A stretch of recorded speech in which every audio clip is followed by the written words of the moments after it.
آله وأصحابه وذرياته وأهل بيته أجمعين. أما بعد، أعوذ بالله من الشيطان الرجيم. بسم الله الرحمن الرحيم. وما خلقت الجن والإنس إلا ليعبدون. صدق الله العظيم وصدق رسوله النبي الأمين الكريم. ونحن على ذلك لمن الشاهدين والشاكرين والحمد لله رب العالمين.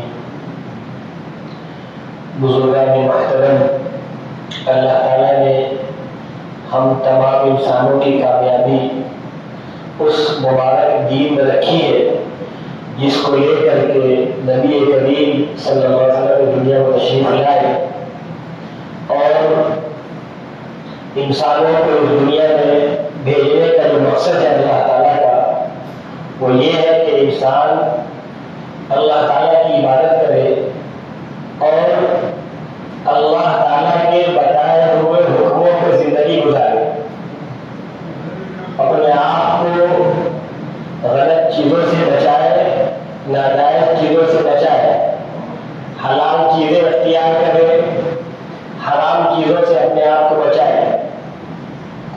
انسان اگر اپنی زندگی کے بارے میں غور کرے تو یہ زندگی برف کی طرح پگھل رہی ہے۔ جس طرح برف کا پگھلنا ہوتا ہے اسی طرح انسان کی زندگی بھی رفتہ رفتہ دھیرے دھیرے پگھل رہی ہے۔ انسان چاہے وہ 30 سال کا ہو، چاہے 40 سال کا ہو، چاہے 50 سال، چاہے 60 سال کا، کسی کو یہ نہیں پتا کہ ہماری زندگی کتنے دنوں کی ہے، کسی کو نہیں پتا۔ یہ اللہ تعالیٰ فرشتوں کو، جو ملک الموت ہے، فرشتوں کو حوالے کرتا ہے۔ ہر سال شب قدر کے موقع پہ اللہ تعالیٰ مرنے والے کی لسٹ عطا فرماتا ہے کہ اس سال فلاں فلاں لوگوں کو اس دنیا سے جانا ہے۔ اب نہ جانے ہم میں سے کس کا نام اس لسٹ میں ہے اور کس کا نام نہیں ہے، ہمیں نہیں پتا۔ کامیاب انسان وہ ہے، چالاک انسان وہ ہے جو اپنی زندگی کا جائزہ لے۔ حدیث پاک میں آتا ہے الکیس من دان نفسه وعمل لما بعد الموت والعاجز من اتبع نفسه هواها وتمنى على الله الاماني او كما قال رسول الله صلی اللہ علیہ وسلم۔ فرمایا آپ صلی اللہ علیہ وسلم نے کہ الکیس من دان نفسه، چالاک انسان وہ ہے، عقل مند انسان وہ ہے جو اپنا حساب لے، اپنے بارے میں غور کرے کہ صبح سے شام تک جو ہمارا وقت گزر رہا ہے وہ کن کاموں میں گزر رہا ہے۔ صبح سے شام تک جو ہم کام کر رہے ہیں، کیا صرف اپنا ہی کام کر رہے ہیں، صرف دنیا کا ہی کام کر رہے ہیں، کہ جس دنیا میں جس مقصد کے لیے آئے ہیں اس کے لیے بھی کچھ فکر کر رہے ہیں؟ 24 گھنٹے میں کیا 24 گھنٹہ اپنا ہی کام کر رہے ہیں ہم، کہ 24 گھنٹے میں کچھ ٹائم ہم نے اللہ کے لیے بھی نکالا ہے؟ مرنے کے بعد کی زندگی کے لیے کوئی ٹائم نکالا ہے کہ نہیں نکالا ہم نے؟ فرمایا آپ صلی اللہ علیہ وسلم نے الکیس من دان نفسه وعمل لما بعد الموت، چالاک انسان وہ ہے جو اپنا حساب لے، اپنا جائزہ لے اور وہ عمل کرے جو مرنے کے بعد کام آنے والا ہے، وہ عمل کرے جو مرنے کے بعد کام آنے والا ہے۔ انسان چلتی پھرتی زندگی انسان کی ایک دم سے ختم ہو جاتی ہے، انسان چلنا پھرنا ایک دم سے ختم ہو جاتا ہے، اور انسان اگر اللہ کو راضی کر لیتا ہے، اللہ کو راضی کر کے اس دنیا سے جاتا ہے تو اتنا اونچا مقام وہاں ملنے والا ہے کہ انسان کے تصور سے بھی بہت زیادہ ہے۔ علامہ یافعی رحمۃ اللہ علیہ فرماتے ہیں، علامہ یافعی رحمۃ اللہ علیہ فرماتے ہیں، علامہ یافعی اپنا لکھتے ہیں، فرماتے ہیں کہ مجھ سے ایک ظاہر آدمی نے بیان کیا، ایک متقی پرہیزگار نے بیان کیا کہ میں ایک نیک آدمی کی قبر کھود رہا تھا، جس کی قبر کھود رہا تھا وہ بھی بہت متقی پرہیزگار تھا۔ کہنے لگے جب میں نے قبر کھودا تو کھودنے کے لیے جب لاش میں قبر کو ٹھیک کرے تو میں نیچے اترا کہ تھوڑا قبر کو برابر کر دوں، تو اتفاق سے بغل میں قبر تھی، اس کی ایک اینٹ گر گئی، تو جو بغل والی قبر تھی میں نے اس کو جھانک کے دیکھا تو ایک اللہ کا بندہ جو بیٹھا ہوا تھا اور وہ قرآن کریم کی تلاوت کر رہا تھا، اس کے ہاتھوں میں سونے کا قرآن کریم تھا اور جو لکھا ہوا تھا وہ بھی سونے کا لکھا ہوا تھا۔ تو اس نے کہا کہ ان سے پوچھا اس آدمی نے جو قبر کھود رہا تھا، کیا قیامت قائم ہو گئی؟ کیا قیامت قائم ہو گئی؟ اللہ تم پہ رحم فرمائے۔ اس نے کہا نہیں۔ تو اس نے کہا ٹھیک ہے، تو اینٹ کو جہاں کی وہیں رکھ کے بند کر دو۔ اس نے اینٹ کو وہیں رکھ کر کے بند کر دیا۔ تو معلوم کیا ہوا کہ جو اللہ کے نیک بندے ہوتے ہیں ان کو وہاں جو زندگی ملتی ہے وہ زندگی ایک الگ زندگی ہے۔ القبر روضۃ من ریاض الجنہ اور حفرۃ من حفر النار۔ یہ قبر جنت کے باغوں میں سے ایک باغ ہے یا جہنم کے گڑھوں میں سے ایک گڑھا ہے۔ تا حد نگاہ انسان کی جہاں نگاہ پہنچتی ہے وہاں تک وہ جنت کا بالکل باغیچہ اور پارک بڑا ہو جاتا ہے۔ اور انسان جب چاہے 50 سال پہلے، 500 سال پہلے، 1000 سال پہلے دنیا سے چلا گیا ہے، اگر وہ نیک ہے، جب قیامت آئے گی وہ قبر سے اٹھے گا تو اسے ایسا لگے گا جیسے ہم کو ابھی آج ہی اس قبر میں آئے ہیں، صبح آیا شام ہو گئی، ایسا لگے گا۔ ایک دن یا صبح یا شام کا ٹائم گزرا، یعنی جو 1000 سال قبر کے اندر رہا اور حشر میدان میں جب اٹھے گا لگے گا ابھی تو ہم صبح گئے تو شام کو اٹھ گئے۔ ایک وہ زندگی ہے۔ ایک انسان کی زندگی یہ ہے کہ نافرمانیوں کو گزار رہا ہے، پھر جو قبر کا عذاب انسان پہنچتا ہی نہیں۔ انسان اگر نیک ہے تو اس کے بعد وہاں جو ملنے والا ہے بڑا اونچا مقام ہے۔ مثل الجنۃ التي وعد المتقون فيها انہار من ماء غیر آسن۔ متقیوں کی مثال، نیک لوگوں کی مثال، جو جنت میں جو جانے والے ہیں، جو اللہ نے ان سے وعدہ فرمایا ہے، اس میں 4 طرح کی نہریں بہ رہی ہوں۔ بہترین پانی، ماء غیر آسن، ایسا پانی جو کبھی خراب نہیں ہوگا، ایسا پانی جو کبھی بدبودار نہیں ہوگا۔ اسی طرح سے پاکیزہ دودھ، بہترین دودھ، ایسا دودھ نہیں جو کسی گائے بھینس کے تھن سے نکلے گا، وہ اللہ کی قدرت سے دائیں کو دودھ پیدا ہو رہا ہوگا، اس دودھ کی نہر۔ اسی طرح سے شراب کی نہر، دنیا کی شراب نہیں جس کو پی کے نشہ آتا ہے، وہ ایک الگ شراب ہوگی، ایک مشروب ہے جیسا دنیا میں مختلف قسم کے ہم ڈرنک پیتے ہیں، کوئی مثال ہی نہیں اس کی ہے۔ وہ تو اتنا اعلیٰ جام ہوگا کسی انسان نے کبھی سوچا بھی نہیں ہوگا، اس کو پی کے کبھی انسان کو نشہ نہیں آئے، ایک الگ لذت ملنے والی ہے۔ اور چوتھی جو نہر ہوگی وہ اصل مصفہ، بالکل صاف ستھری شہد کی نہر۔ دنیا میں شہد نکلتی ہے، شہد کی مکھی سے ملتی ہے آپ کو، لیکن وہاں جو شہد ملنے والی ہے وہ شہد کی مکھیوں سے نہیں پیدا ہوگی، ڈائریکٹ اللہ کی قدرت سے وہ شہد ملے۔ تو اس میں 4 طرح کی نہروں کا ذکر کیا گیا ہے۔ فیہا انہار من ماء غیر آسن، ایسی نہریں جس کا پانی بدبودار نہیں ہوگا، وہ پانی کبھی خراب نہیں ہوگا۔ وانہار من لبن لم یتغیر طعمہ، اور ایسے دودھ کی نہریں جس کا جو دودھ کا ذائقہ کبھی بدلے گا نہیں، لم یتغیر طعمہ، جس کا ذائقہ اور ٹیسٹ کبھی بدلے گا نہیں۔ ایسا نہیں دودھ پھٹ گیا، دودھ خراب ہو گیا۔ وانہار من خمر لذۃ للشاربین، اور شراب کی نہر، ایسی شراب جس کو پینے والوں کو ایک لذت ملے گی، ایک اللہ جانے لذت کیسی ہے۔ دنیا میں لوگ مشروب پیتے ہیں، اس کا وہ مشروب ہی الگ ہے، ایسا مشروب نہیں جس کو پی کر کے نشہ آ جائے، بہترین مشروب۔ تو لذت للشاربین، پینے والوں کے لیے لذت کا سامان ہوگا اس میں۔ وانہار من عسل مصفی، اور بالکل پاک صاف، بالکل صاف شفاف شہد کی مکھی سے بننے والا شہد نہیں، وہ ایسے شہد کی نہریں ہوں گی جو بالکل صاف ستھرا شہد ہوگا جس میں۔ تو یہ 4 طرح کی نہروں کا تذکرہ اس میں ہے. تو ہر جنتی کے گھر کے سامنے سے اس طرح کی 4 طرح کی نہریں بہ رہی ہوگی. آپ اندازہ لگا لیجیے کہ جب کسی کا گھر ندی کے پاس ہوتا ہے، نہر کے پاس ہوتا ہے، سمندر کے پاس ہوتا ہے، کیا خوبصورت منظر ہوتا ہے. لوگوں کو بڑا سین، کیا بہترین منظر ہے، کیا سین ہے.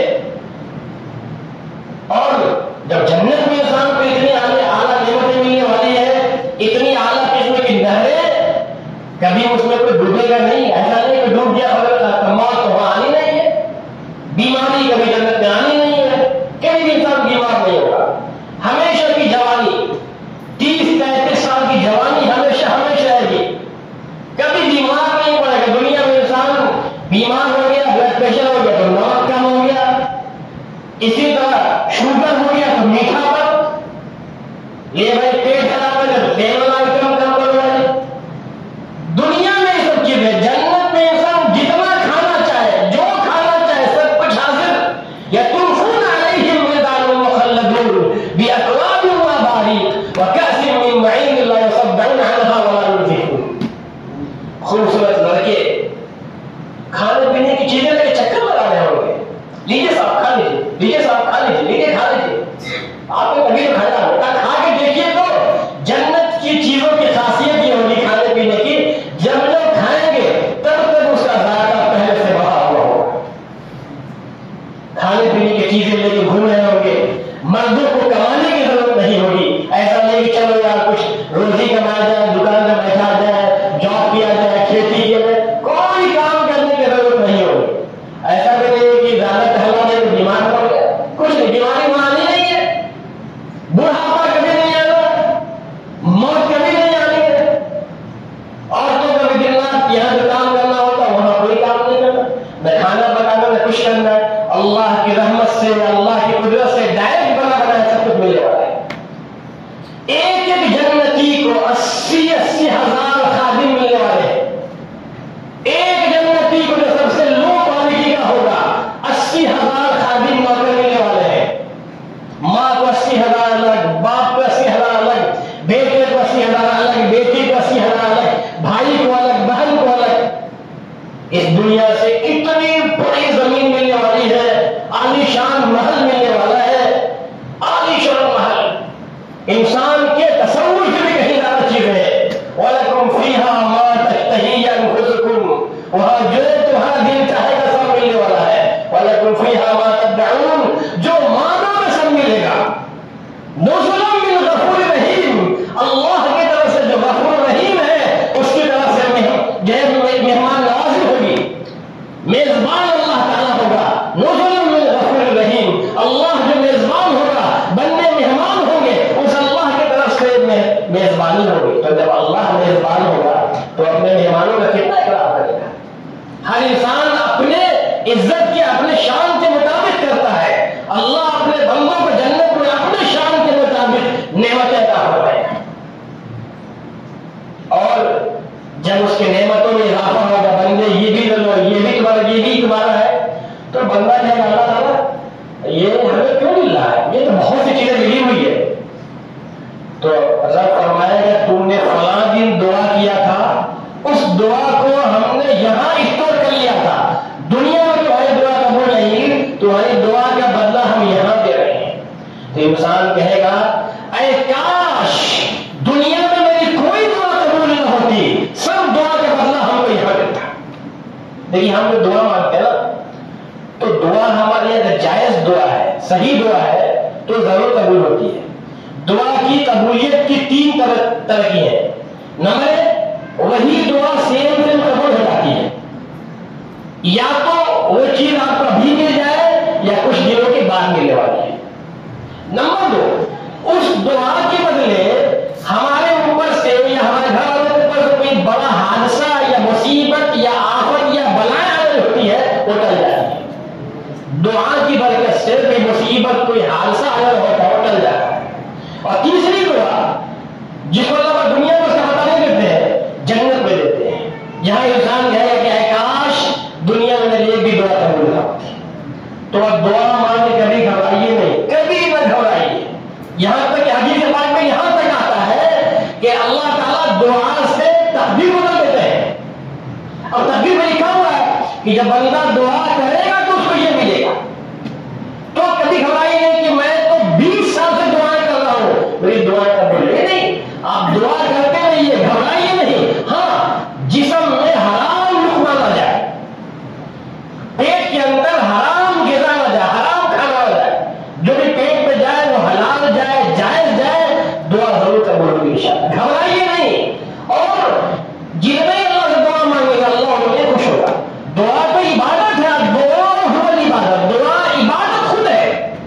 ہمارا معاملہ کیا ہے نا کہ جیسے ہم نے نفل نماز الگ سے پڑھا, تو جیسے ہم نے اگر 1 گھنٹہ نماز پڑھا تو 5 منٹ بھی دعا نہیں مانگتے, جلدی جلدی بھاگ جاتے ہیں. جبکہ دعا عبادت ہے. اللہ کے سامنے ہاتھ اٹھا کر کے دل میں یہ خیال کر کے کہ اس رب سے مانگ رہا ہوں جو ساری زمین و آسمان کا, ساری کائنات کا مالک ہے, جس کے ایک اشارے میں سب کچھ ہونے والا ہے, جو بیماریاں دینے والا بھی ہے, شفا وہی دیتا ہے, رزق اور روزی ماں باپ وہی دیتا ہے, اولاد وہی دیتا ہے. اس اللہ سے دعا کرے امید کے ساتھ کہ ضرور اللہ دعا قبول کرے گا, تو یقیناً اللہ آپ کی دعا قبول کرے گا. گھبرائیے نہیں. یہ بھی سوچ لیجیے کہ دعا کی جو 3 طرح کی شرطیں, قبولیت کی شرطیں, ہو سکتا ہے کہ سیم دعا قبول ہو جائے یا اس دعا کے برکت سے کوئی حادثہ ٹل جائے. دعا نہیں کرے گا تو اللہ ناراض بھی ہوتا ہے. تو اللہ سے خوب دعا کی جائے اور اپنی زندگی کی قدر کی جائے. جو زندگی بچی ہے چند دن کی, اللہ کو راضی کر لیا جائے, اللہ کو راضی کر لیا جائے. آپ اندازہ لگا لیجیے آج حالات کتنے بد سے بدتر ہوئے جا رہے ہیں. مسلمان دنیا بھر میں پک رہے ہیں, پریشان ہیں, اور کہیں اللہ کی مدد کیوں نہیں آ رہی, اللہ کی مدد کیوں نہیں آ رہی. لیکن مسلمان غور نہیں کر رہا ہے کہ اللہ کی مدد آنے کی وجہ خود ہم ہیں. بھائی آپ اندازہ لگا لیجیے, ہر گاؤں, ہر شہر میں اگر کسی گاؤں کی آبادی 100 لوگوں کی ہے تو 100 لوگوں میں سے بھی 20 لوگ بھی 5 وقت کی نماز نہیں پڑھتے ہیں. 90-95% لوگ صرف جمعے کی نماز پڑھتے ہیں, صرف جمعے کی نماز پڑھتے ہیں. پھر کہاں سے اللہ کی رحمت آئے گی؟ پھر اللہ کا عذاب آئے کہ نہیں آئے گا؟ جب ہم اللہ کی بات کو نہیں مانیں گے. جس نماز کے بارے میں فرمایا آپ صلی اللہ علیہ وسلم نے, من ترک الصلاۃ متعمدا فقد کفر, کہ جس نے ایک وقت کی نماز جان بوجھ کے چھوڑ دیا اس نے کفر کیا, اس نے کافر والا عمل کیا. بعد میں کہتے ہیں کفر کیا ہے. ہر نماز ہم نے ظہر میں کافر پر کام کیا, ہم نے عصر میں کیا, مغرب میں کیا, عشاء میں کیا, فجر میں کیا. اگلے دن لگاتار 1 ہفتے تک اللہ کو ناراض کرتے رہے, پھر آ کے جمعے کی نماز پڑھا. اور جمعے کی نماز پڑھتے ٹائم بھی دل میں خیال ہے, ارادہ ہے کہ 1 ہفتہ مسجد سے پھر لائے رہے. کہاں سے اللہ کی رحمت ہے؟ اللہ کا عذاب تو پھر آئے گا. پھر اللہ غیروں کو بھیج کے بھجواتا ہے. پھر ابھی بھی وقت ہے, انسان مسلمان ہوش کا ناخن لے, اللہ کو راضی کر لے, اپنی زندگی کو اللہ کے بتائے راستے پہ ڈھال لے. اللہ معاف کرنے کو تیار ہے. ابھی چند دن باقی ہے اپنی زندگی کے. اللہ کو راضی کر لو کہ دنیا بھی اچھی ہوگی, دنیا کے بعد کی بھی زندگی اچھی ہوگی. ابھی وقت ہے, ہوش کے ناخن لے لے. حضرت حسن بصری کے بارے میں آتا ہے کہ جنازے کے بعد کھڑے تھے, پوچھا لوگوں سے کہ اگر یہ مردہ زندہ ہو کر کے آ جائے اس کی تمنا کیا ہوگی؟ لوگوں نے کہا اس کی خواہش ہوگی اب کبھی گناہ نہ کرے, صرف اچھے عمل کرے. فرمانے لگے اب یہ مردہ کبھی قبر سے باہر نہیں آئے گا, دنیا میں کبھی واپس نہیں آئے گا. تمہارے پاس ابھی وقت ہے, جتنی نمازیں پڑھ لو, جتنی عبادت کر لو, جتنا اللہ کو راضی کر لو, تمہارے پاس ابھی وقت ہے. نہ جانے ملکل موت کب آ جائے روح قبض کرنے کے لیے, اور جب ہم سے کہیں مارو لے کے چل رہے ہیں, ہم کہیں تھوڑا مہلت دے دو, تھوڑا مہلت دے دو, پھر ایک لمحہ بھی ایک سیکنڈ نہیں ملنے والا ہے.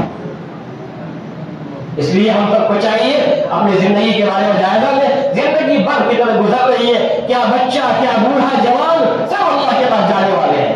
اللہ تعالیٰ ہم سب کو صحیح باتوں پر عمل کرنے کی توفیق عطا فرمائے. وآخر دعوانا الحمد للہ.